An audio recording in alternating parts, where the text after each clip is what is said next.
Given the current situation, I thought I'd offer some quick-fire video professional development on cooperative learning. I have no idea if this will be useful, but thought I'd try to give something back to the phys ed community. Feel free to share the content if it's useful. If it works and time allows, I can hopefully make some more.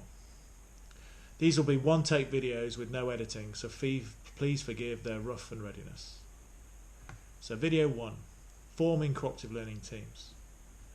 The basic cooperative learning teams are 4 teammates and are heterogeneous, i.e. are a mix of achievement, gender and ethnicity.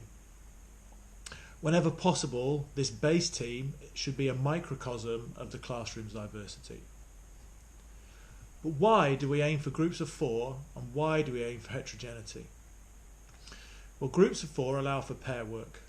They avoid the odd person out and they optimise cognitive and linguistic mismatch and they increase variety.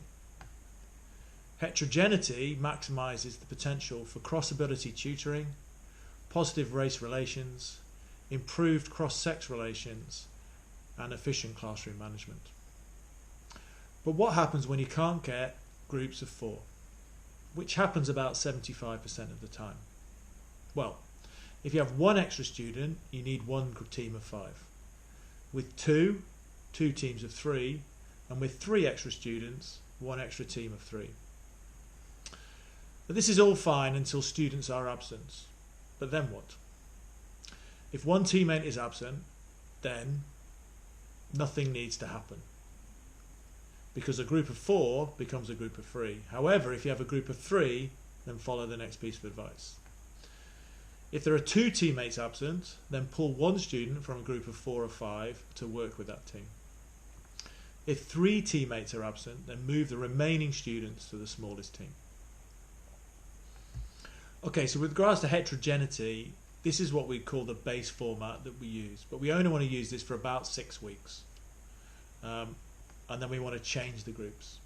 There are 3 other forms of cooperative learning teams that you might consider. Random teams, student-selected teams, and homogeneous teams. So, the kids get to choose complete random selection or same achievement ability groups. Random teams still need to be managed, however, and student-selected teams to make sure that students who don't necessarily get on with each other are not placed together in the same group. So there might need to be a little bit of manipulation. When you have unequal numbers of genders, then what you don't necessarily want to do is divide the smallest number equally amongst every group, because what you might end up with is 1 person of 1 gender working with a group dominated by another gender, and that always doesn't work. Or doesn't always work. So one of the best ways to do it is to evenly divide the smallest gender between the biggest, and then have single gender groups only. Another way, when you consider achievement, is that we have shoulder to shoulder or phase partners.